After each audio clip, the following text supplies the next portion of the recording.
the cabin with a view of the mountains. His face is flickering with the embers of the TV screen. His wife, emptied of tears and prayers and even memories, holding his hand. Both are quiet the way the woods are before the lightning.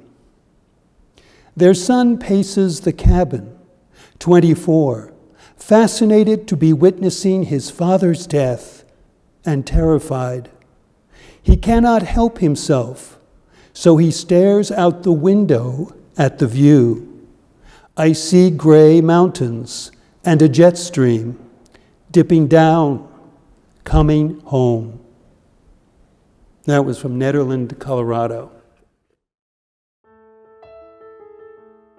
I originally started the poetry group because I found that creativity in general is sometimes lacking in people's lives, or they don't recognize it.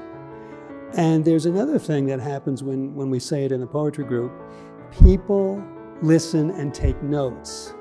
But creativity is so important, not just for writing poetry, although it is, for me, that's often where poetry springs from.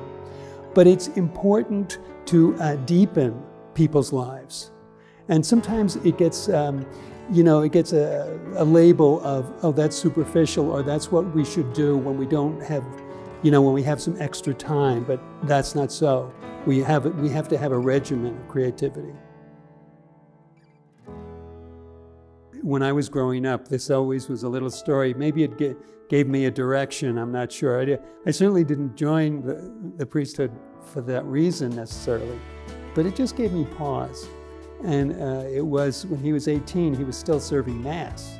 So the Monsignor, after one Mass, said, "Have you ever think of becoming a priest? Did you ever think of becoming a priest?" And that was the very day he was going to propose to my mother. So he couldn't stop. It's funny, I was ordained here and we had the PR for my ordination. I don't know who wrote it, but they had a tagline that was picked up. So you got to give them credit, right? And it was, "Not since the Middle Ages when priests could marry." Yeah, that really got the attention. And I guess it was true to an extent. But what happened was my mother died when I was in the 8th grade. And so when I became 21, my father became, went into the Capuchin Friars.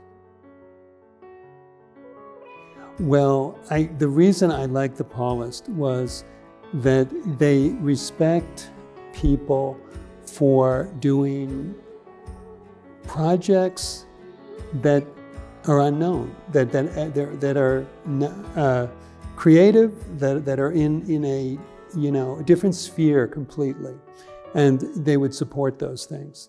I did not always get that support in other venues, but I always felt that the Paulists were there in a very special way. They were not necessarily going to be there to go with you and lick the envelopes, but they were there in a spiritual way, so that if whatever happened needed to be rethought, they were going to welcome you back, and you could reestablish yourself and go out again. And that was very freeing.